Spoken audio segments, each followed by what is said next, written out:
Tampoco, esto es para el perro. Cuando queráis. Bueno, buenas tardes, bienvenidos todos aquí a una nueva cita aquí en Librería Filérica Mieres. En esta ocasión presentamos la ópera prima, que siempre queda muy bien el nombre de ópera prima, de Genaro Malatesta, que no sé de dónde viene ese seudónimo, como si Martín González no tuviera bastante con ser de Avilés, sé bien lo que digo. Gracias a todos por venir, gracias Martín por estar aquí presentándonos esta ocasión que pinta en Calva, que bueno, pues está presentada como una, así un poco en la solapa, como una novela. Él y yo hablamos varias veces de... No, eso después, perdón, después que hablaré. De una novela, digamos, de corte, digamos, pues moderno. Hablamos él y yo alguna vez de una novela pop, novela punk. En realidad, por aquello de hacer spoiler y chafar la lectura a quien no lo haya hecho, que creo que no, estamos ya aquí todos bien engañados en ese sentido, y ya la leímos todos.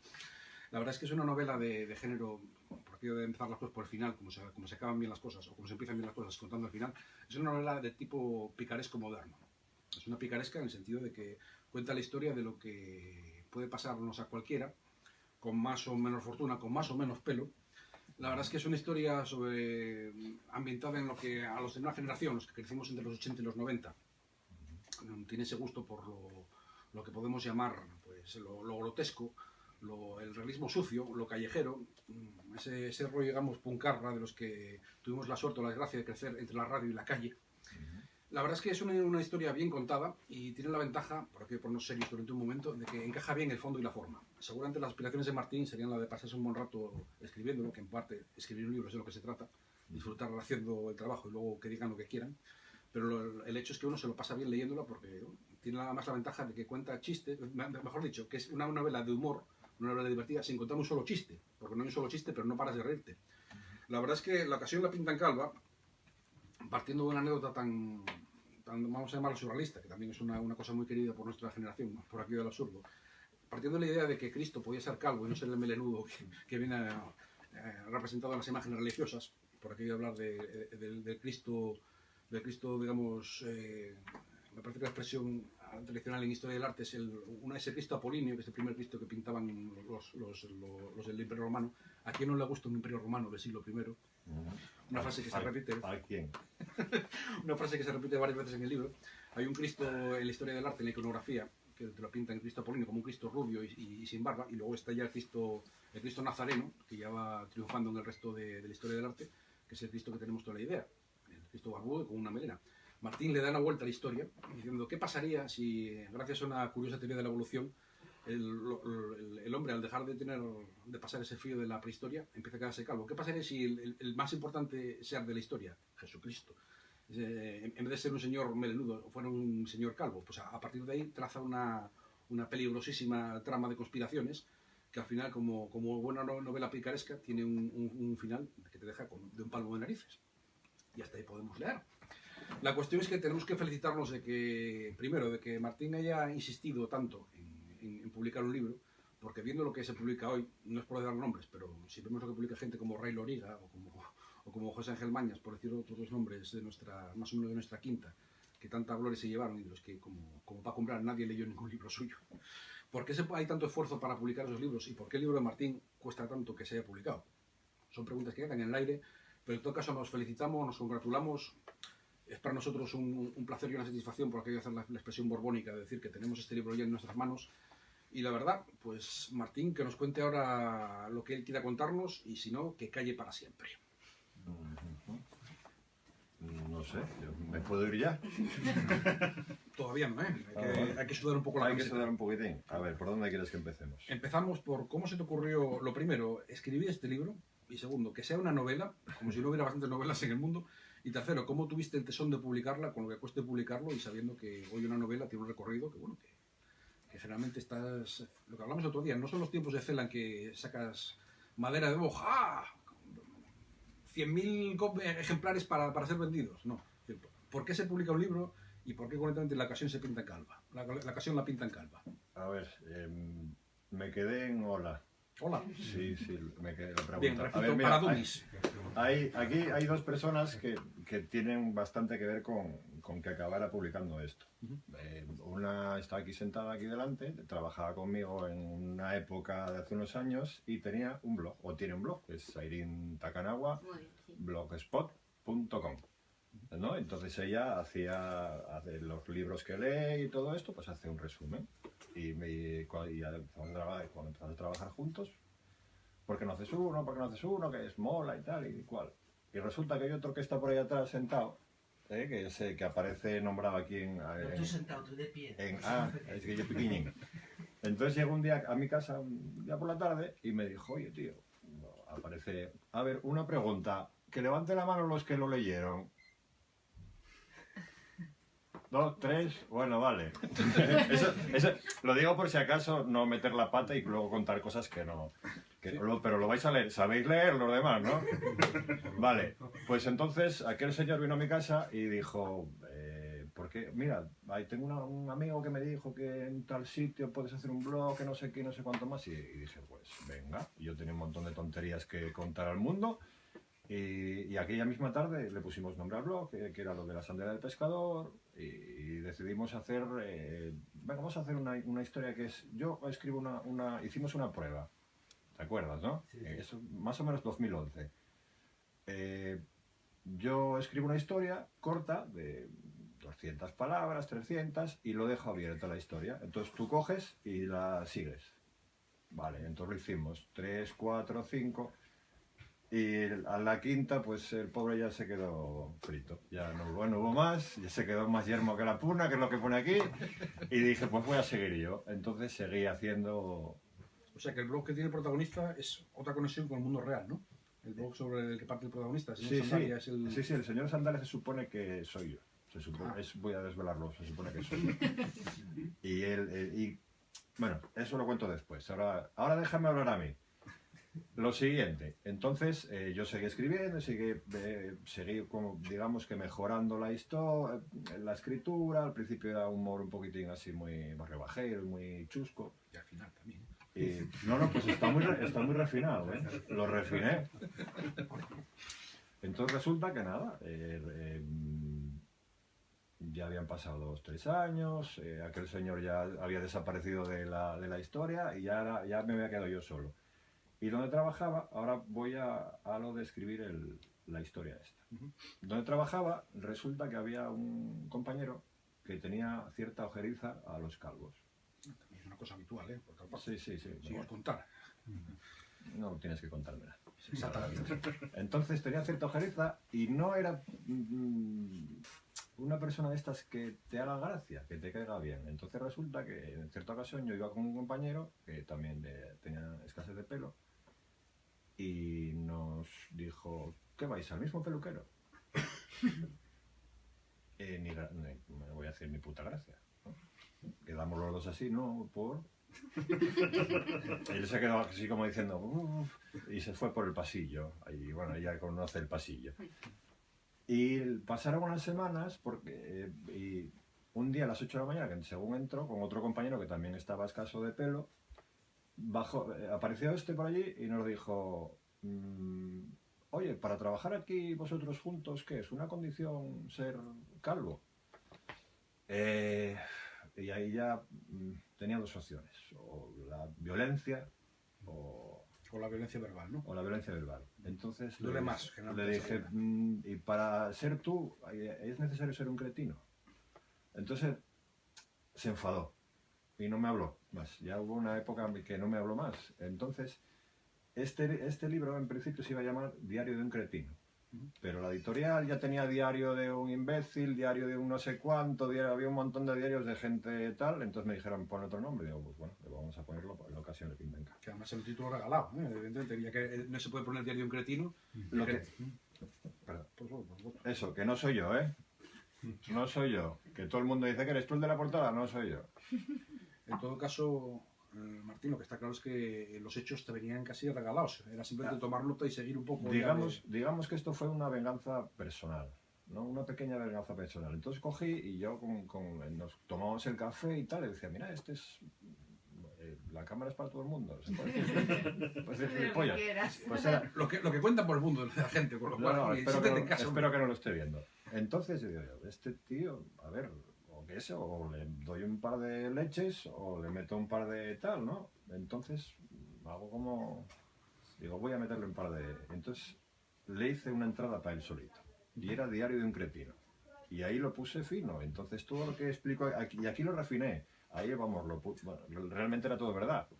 ¿No? Porque eso que pone que lleva el polo con unas manchonas así de aquí a aquí, de sudor y todo eso es verdad, la gabardina toda cochambrosa, las gafas hechas un... Entonces lo puse mucho peor de lo que aquí lo refiné. Y entonces, ¿qué pasa? Que empecé a decir lo de la ojeriza, los calvos, esto y lo otro, y luego escuché por ahí, no sé dónde, la teoría de que Jesucristo era calvo. Había escuchado unas cuantas teorías así absurdas, como que Jesucristo era calvo, Hitler era una mujer negra, John Fitzgerald Kennedy se suicidó. Entonces tenía varias teorías así y digo, voy a coger Elvis está vivo, Independence Day está basado en hechos reales, ese tipo de Sí, historias. sí. Entonces cogí y dije, pues voy a tirar por aquí. Y entonces empecé con lo de Jesucristo era calvo, empecé a hablar de mis mitos calvos.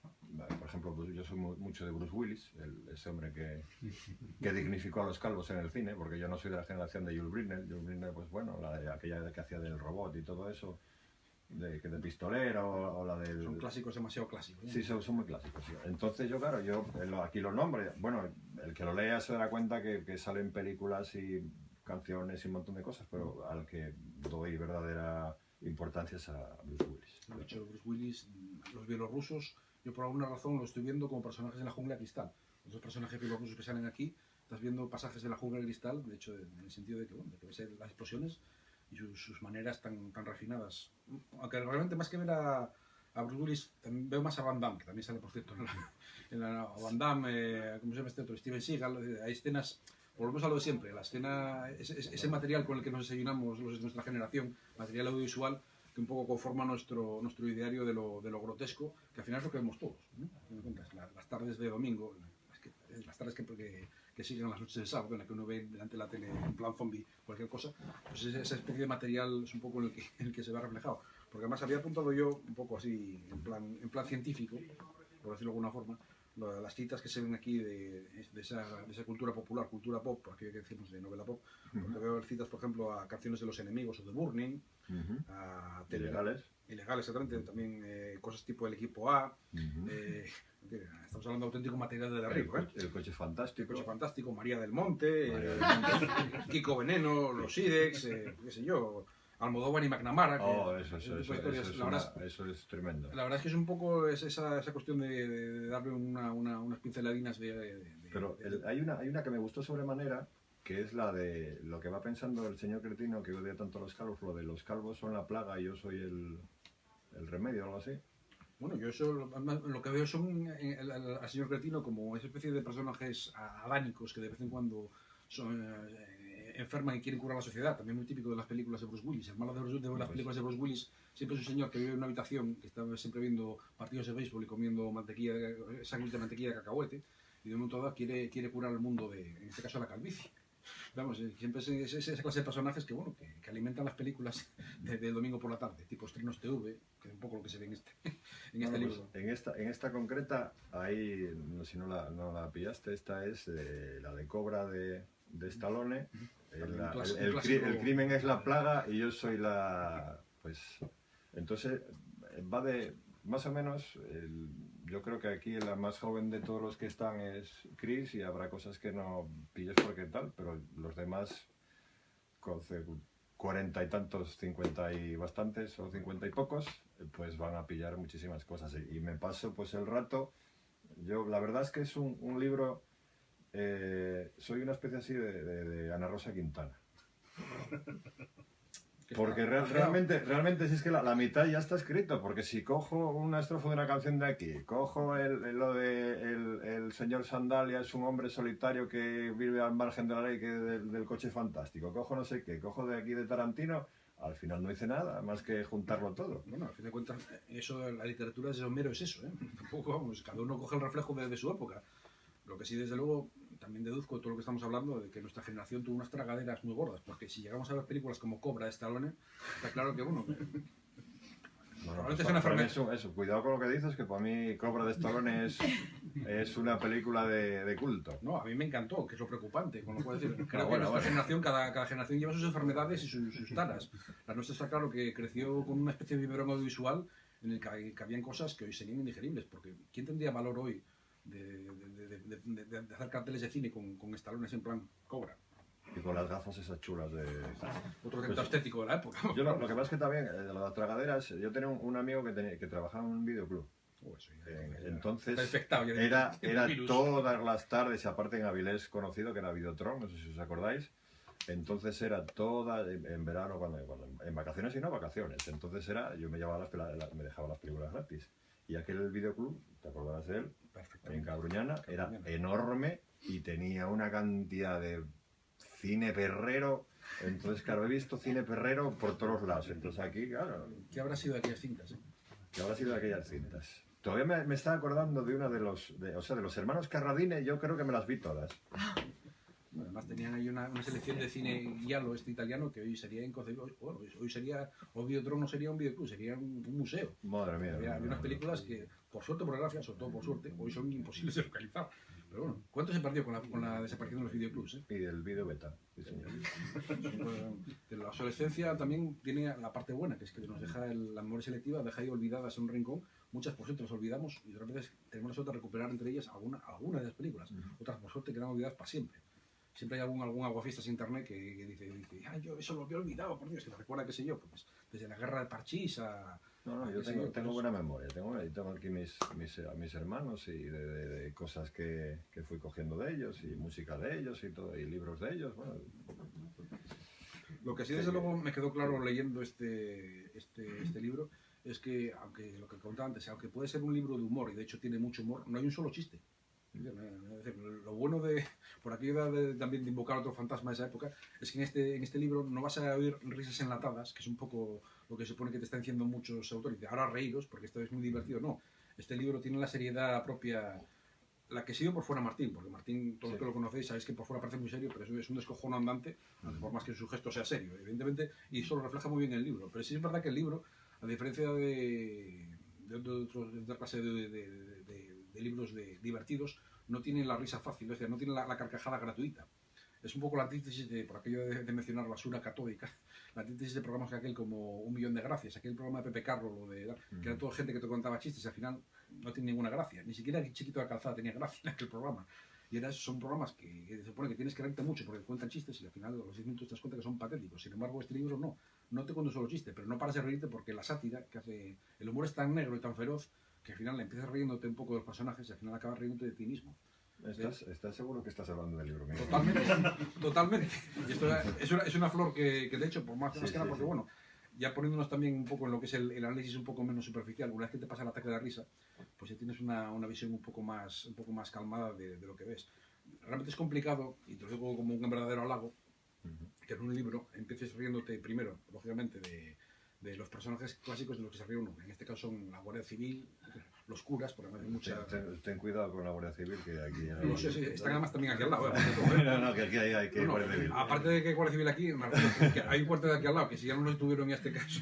La verdad es que empiezas riéndote de la Guardia Civil, de los curas, luego empiezas... De la brigada, perdón, que te interrumpa, de la brigada de la Guardia Civil que se dedica a recuperar objetos de arte del culo de las personas. Ese es un detalle especialmente escabroso, pero bueno, es una brigada especial. Es reconfortante que te ríes de los... Vamos a decir que te ríes de los poderosos, pero también te ríes de los gitanos y de los que se ríen de los gitanos, que es una cosa, bueno, es una maniobra francamente de riesgo, pero está bien resuelta, en el sentido de que aquí no dejas títere con cabeza y está muy bien, porque después de ese detalle de reírse de todos, empezando por uno mismo, la verdad es que luego al final te quedas con la sensación de que una vez el análisis un poco serio es que la sociedad a la que nos estamos aquí retratando, que está aquí retratada, está un poco enferma y es un poco tirarle esa basura a la cara, decir, bueno, reíros mucho, pero reíros un poco vosotros mismos, porque realmente las aventuras que le pasan a estos dos desgraciados, que son el señor Sandalia y el señor Cretino, podemos ser cualquiera de nosotros. Y la verdad es que la sensación que le queda a uno es esa, que es un libro agradable de leer porque te ríes, pero tiene una segunda lectura que es bastante más incómoda, que probablemente no todo el mundo la perciba, pero que una vez que la lees y dices, bueno, pues el mundo no es tan bonito ni tan divertido como viene en la ocasión la pinta en calva, y uno de los puntos fuertes de la novela, si me apuras casi el único, es precisamente eso, de que tiene más de un nivel de lectura y debajo de las risas hay una mala leche, por así decirlo, que a veces también es, bueno, es agradecida, no es un humor gratuito. Es decir, bueno, nos reímos de vosotros y vosotros os reís de nosotros, pero todos tenemos algo de lo que se pueden reír de nosotros, ¿no? Digo yo, ¿eh? Sí, hombre, yo básicamente, a nivel de lectura y de escritura, es un libro pequeño, es lo justo, no le podía meter más cosas porque no daba la cosa para más.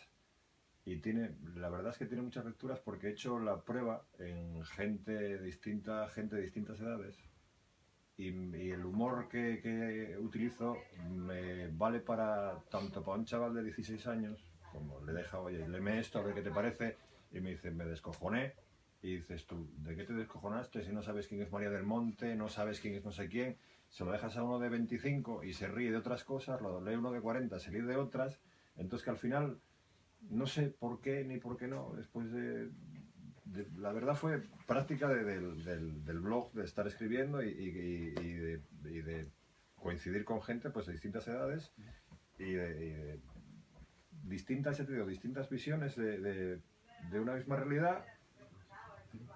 Te valen, desde 16 hasta 80 años que tiene mi madre, que me decía el otro día que se había reído y que estaba muy bien escrito. Al final es una cuestión de oficio, simplemente tú escribes y te das cuenta que la frase que puedes, si tiene más o menos una realidad o unos hechos que la respaldan, tiene una lectura diferente para cada lector, evidentemente. Y es una cosa, bueno, que la verdad es que cuando uno se enfrenta a un libro, pues evidentemente llega de nuevas y dice, bueno, a ver qué me encuentro, pero cuando ves que funciona una misma, según vas leyendo la historia, que puedes coger un poco ideas de aquí y de allá, y cuando percibes esos distintos niveles, la verdad es que la lectura y todo lo demás es simplemente dejarte llevar por la historia.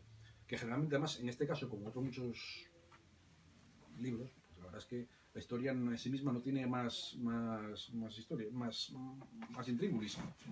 Simplemente el enredo entre un señor que tiene su paranoia y otro que se deja atrapar por la suya, que es un planteamiento más o menos, si me permites, absurdo, pero lo bueno es que encaja en fondo y forma. Realmente, lo bueno de una novela, cuando realmente te engancha, es que tenga una coherencia interna, pero sobre todo que lo que cuenta y la forma en que le cuentas concuerden. Y que tenga un sentido, que esos niveles, digamos, de lectura, de forma y de fondo, funcionen. En este caso está claro. Y yo me la leí de 2 sentadas, me lo hubiera leído gratamente de una, pero fue porque no tuve tiempo. Y la verdad es que la vida diaria, evidentemente, esas excusas baratas que se suelen decir, ¿sabes? Pero la cuestión es esa, que encaja y es agradable de leer de un continuo y le sacas el jugo. Y supongo que dentro de unos años, cuando la vuelvas tú a leer, supongo que estarás harto de haberla leído y releído, pero cuando le vuelvas a echar un vistazo, cuando ya acabe su ciclo, digamos, entre comillas, comercial, lo leerás y supongo que tendrá la percibirás de una forma diferente, pero bueno, pero también enganchándote un poco en el punto en que la dejaste de... Es que eso básicamente fue lo que... Y volvemos a la primera pregunta, que ya se me fue el hilo. ¿Por qué la edición de esta novela?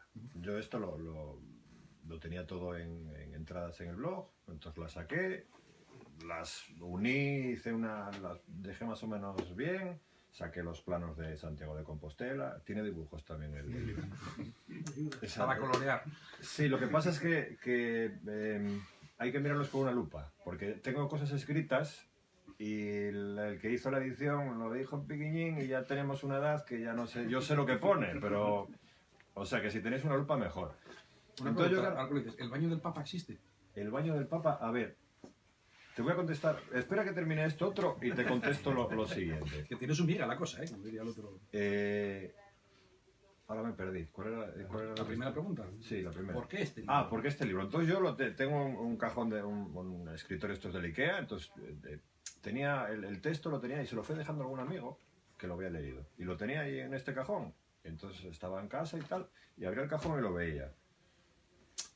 Y, joder, y le echaba un vistazo y me reía, ¿no? Por donde fuera, abría el capítulo 4, tal, lo metí otra vez. Pasaba un mes y abría el cajón ese para coger un folio, la cría para coger los folios que estaban ahí, y abría por otro lado, y lo miraba y me reía, digo yo, es que esto tiene un pase, y se lo fui dejando a algún amigo y tal, y a alguna compañera de trabajo, y me decía, no, te ríes, está bien, no sé, podías hacer algo con él. Entonces fue ahí cuando me dije, pues voy a hacerlo. Y empecé a mandarlo a editoriales, algunas me decían, pues bueno, sí, te pagas 3.000 euros, nos quedamos con el 90%, Y digo, no sé, voy a pensármelo. Ese baño de realidad tan... Entonces, en este caso, me dijeron, bueno, te cobramos tanto, muchísimo menos, te damos tantos, los vendes y recuperas, y aparte que me convenció porque me dijeron, nos gusta la novela porque es un humor gamberro, un humor actual, fácil de leer, y digo yo, pues, te quiero. Aunque la que quería era a la que me llamó, era una editorial italiana, la que me cobraba 3.000, aquella sí la quería más, pero tiene voz italiana, y decidí, bueno, pero bueno, y a lo que voy. Y ahora vuelvo a lo del baño. El libro es que hay un pasaje que sale un baño, no quiero hacer spoiler ni nada, un baño en la Catedral de Santiago de Compostela donde el Papa Ratzinger hizo caca en el 2010, y realmente no sé si hizo caca o no, pero el Papa Ratzinger estuvo en el 2010 ahí. Lo sé porque yo tuve que ir aquel día a Santiago a ver cómo... Y había más gente que nunca. Había gente que iba a ver al Papa, de verdad, es que estaba lleno de Pues gente. ahí hizo un mojón. Entonces, No fue el único, ¿eh? El Pues igual que 90%, aquel día Santiago estaba que... el 90% de las cosas que aparecen en el libro son ciertas. O sea, yo hablo, por ejemplo, del Botafumeiro, y el Botafumeiro, quién mueve el Botafumeiro, y yo pongo quién lo mueve, realmente quién son unos con unas poleas, se les soltó unas cuantas veces y pone los años y aparece ahí. O sea que todos los datos, hablo de Marie Curie, hablo de Gengis Khan, hablo de Espartaco, no, Espartaco Antonio no, del otro, Que también era calvo, Espartaco Antonio, por cierto. bueno, por eso el pobre no Por tenía aquella tanto asociación de pase. ideas. Entonces, Hay una hay que documentación meter ahí. un montón de cosas de historia que luego, claro, luego se me va la olla, pero las cosas que pongo y fechas y datos concretos son reales. Bueno, pues, Luego los retoco a mi manera. volvemos a lo mismo. Una novela, cuando está bien hecha, es cuando encaja en fondo y forma y cuando tiene coherencia interna. Y para eso es imprescindible tener documentación que te la vale. Es decir, el mismo hecho de que tengas el mapa el plano de la Catedral de Santiago, que donde tiene que con una flechita, una pena que esté en blanco y negro, porque en color hubiera sido un poco más destacado, saber dónde está el famoso baño, allí donde depositó sus heces el Papa Ratzinger. Bueno, es un hecho, vamos a llamarlo histórico, pero bueno, nada más humano que eso, ¿verdad? La cuestión es la siguiente, que el libro tiene esas documentaciones desde la pedanía. Supongo que eso también incluye que la pedanía de Murcia, donde empiezan un poco los hechos, tiene una pensión con ese nombre. Eso no lo sé. Bueno. La pedanía existe. ¿Ves? Pero... Tiene bugs también, él tiene pequeños fallos. Sí, no, a ver, claro, me tengo que permitir alguna licencia estilística. Es que llamar licencia poética a una pedanía de esas, hay poca poesía ahora. La pedanía se llama Chorra. Y es de Murcia, una pedanía de Murcia que se llama Chorra. Y me hizo mucha gracia, entonces... Cacabelos sí existe, ¿eh? Y Cacabelos existe.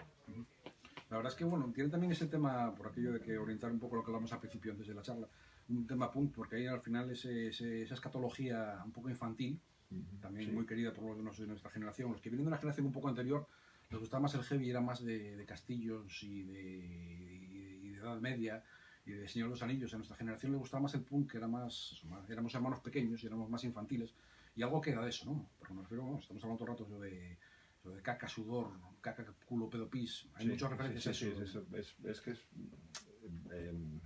forman básicamente de mi literatura las nalgas y el culo y eso, y la caca es el imaginario público es básico. común de nuestra... Sí. ¿Y qué tiene que ver eso con Radio Marea y aquel programa punk que había allí, que se contaban cosas? Porque ahí supongo que también aquellos primeros guiones que yo los vi, que es verdad que hacía guiones para aquellos programas que yo los vi, pues nace un poco ahí la vocación, no digo ya de literatura, sino decir el caca, culo, pedo, pis, de manchar papeles que no sean higiénicos. A ver, sí, bueno, yo me imagino que mis hermanos se acordaron, por ejemplo, Ángel sí se acuerda del programa que hacía,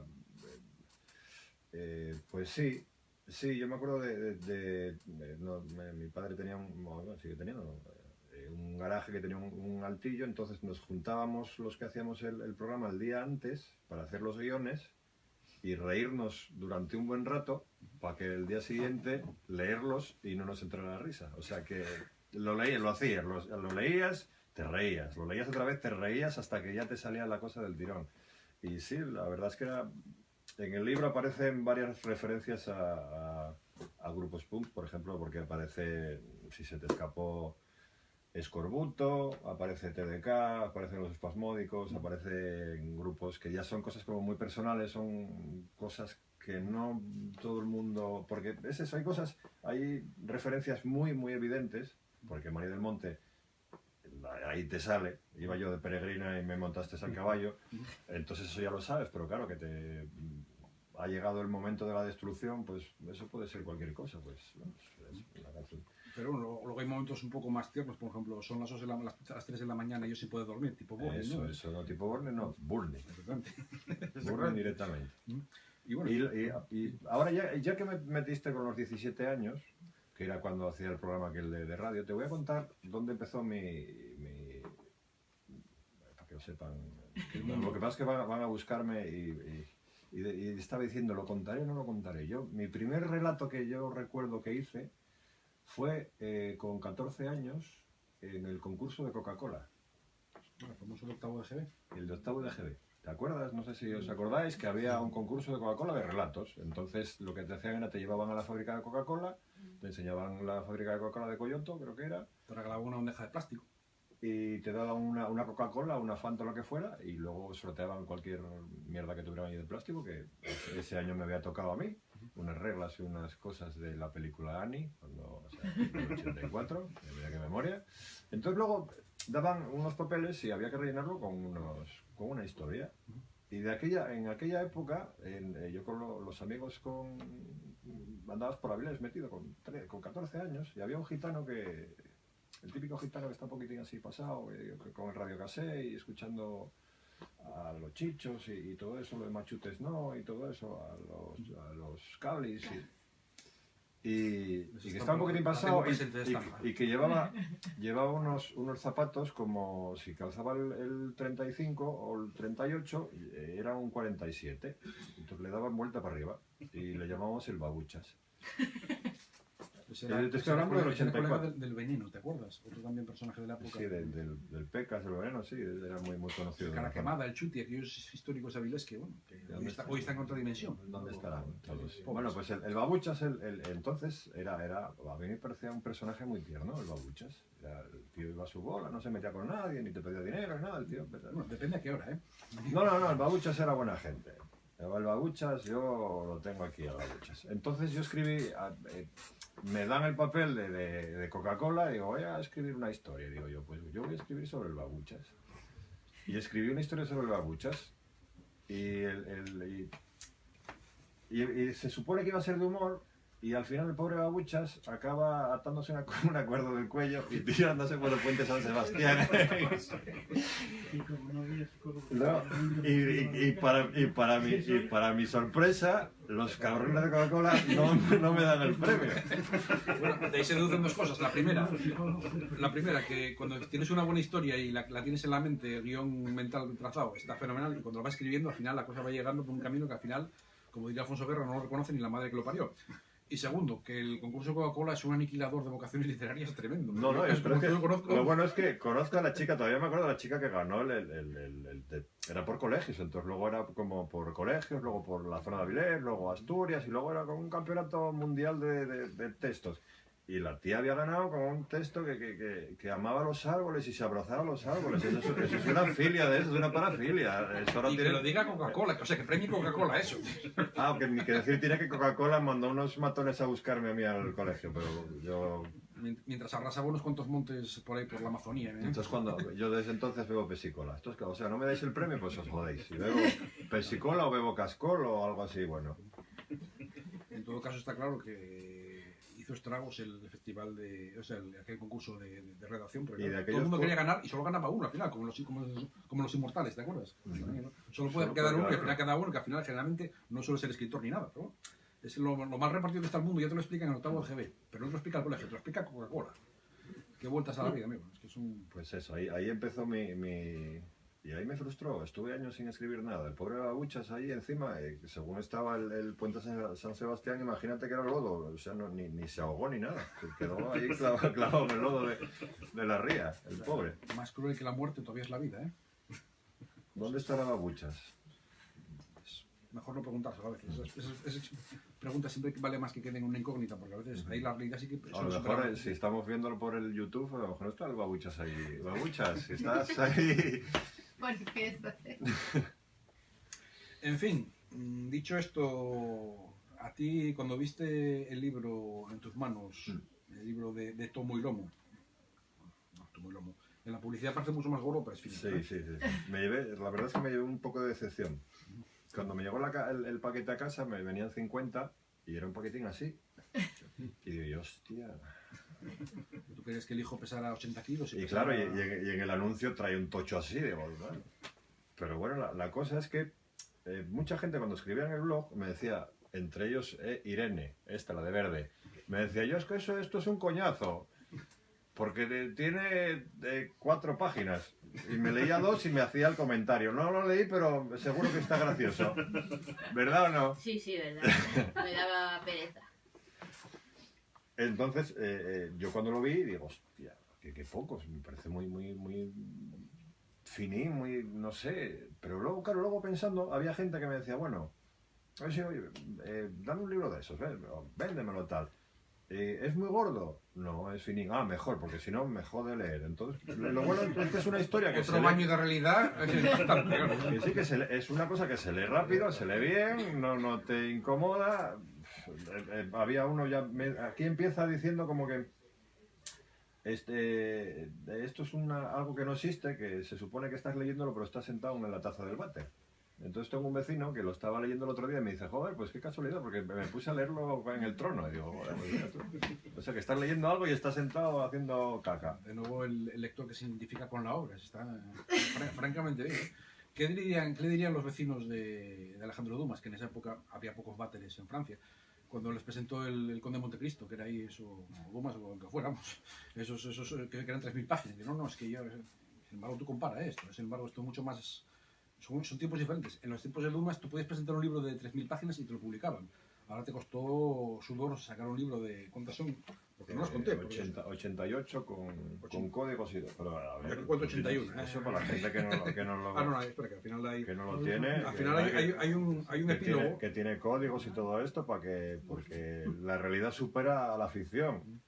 En realidad sí, son 86 y hay un epílogo sobre Genaro Malatesta, que es mucho más largo de lo que suele ser un epílogo, tengo que decirlo. Sí. Y bueno, la pregunta es millón, ¿por qué Genaro Malatesta? Como si no tuviera bastante con llamarte Martín José González Casado. ¿Es Martín José la J? Martín José, sí. Bien, acertamos. Sí, Martín José. ¿Y por qué Genaro Malatesta? Martín para los hermanos, para la familia, Martín para compañeros y Martín para los antiguos.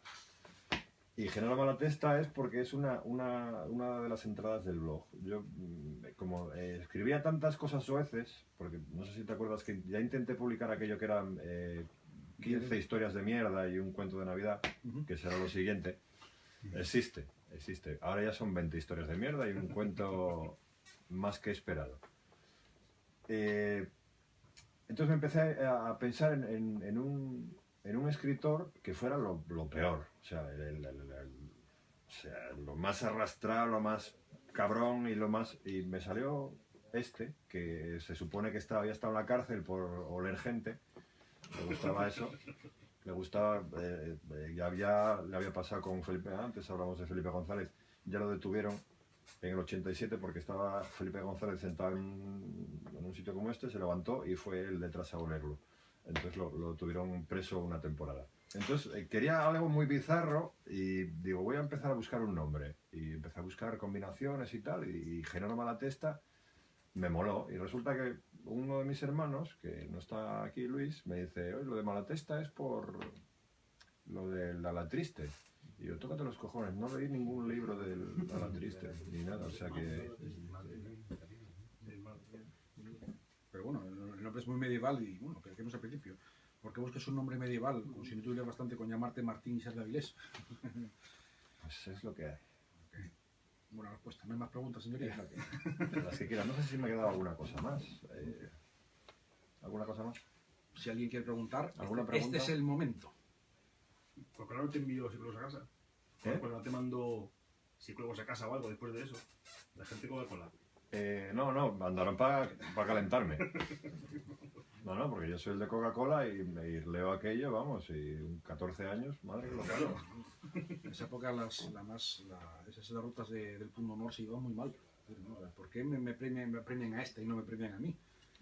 Y luego encima, cuando das cuenta que el premio, en mi generación, en mi curso concretamente, era una bandeja con huecos, igual que esos huecos que hacen con forma estrella para que los loros pongan piezas en forma estrella, ¿sabes? Pues era una bandeja que tenía un hueco para el tenedor, un hueco para el plato, y bueno, entonces para la gente que tenga pocas habilidades, que bueno, se supone que era para cenar, pero bueno, si por lo menos te dan cena, pero es que no te dan ni siquiera un vaso de Coca-Cola, que es lo propio. Eso es una bandeja taleguera de toda la vida. Totalmente, sí, sí. Bueno, supongo que en Villabono todavía quedan alguna. Así que, Y en otros sitios que nos Villabono. ciertamente. Pero bueno, ¿queréis hacer alguna pregunta? Porque Tenía- ahora es el momento. ¿No te dejó Luis alguna encargada? No, No, bueno, pues amenazó con... es que creía que iba a poder venir Ah. y al final no pudo. Bueno, pues nada. Yo lo que quiero es agradecer a ti personalmente por la invitación a este marco incomparable, a la librería La Pilarica por haberme dejado expresarme de esta forma y a toda esta gente que viene aquí, que en principio creo que no vino nadie que no conozca. Es como mejor se está. Sí, sí. En todo caso, agradeceros mucho la visita. Desde luego, espero que la próxima vez que Martín presente el libro, que tendrá que ser, porque ahora ya sin ninguna clase de ironía ni doble lectura, el libro es prestoso de leer y la verdad es que a día de hoy todo el mundo tiene fases fases en las que lee mucha ficción y otras en las que no lee nada de tema real, tema que no sea ficción. Yo la verdad es que hacía mucho tiempo que no cogía una novela y que la cogía con gusto. La verdad es que la novela de Martín, tanto por la brevedad como por la ligereza con la que trata y el desapego con el que trata las cosas, Es que no da para más. igual que no vamos a ser el lector en este caso. En todo caso fue muy prestoso leerlo. Ha sido muy prestoso también el hecho de que hayáis venido aquí a presentarlo a este marco incomparable, que lo es. Y desde luego, pues agradecerte mucho tanto el buen rato pasado como que las múltiples conversaciones que tuvimos y que tenemos que tener tanto con un libro como con lo que sea. A todos gracias, a ti gracias Martín por este buen rato y por todos los que tengan que venir. Venga.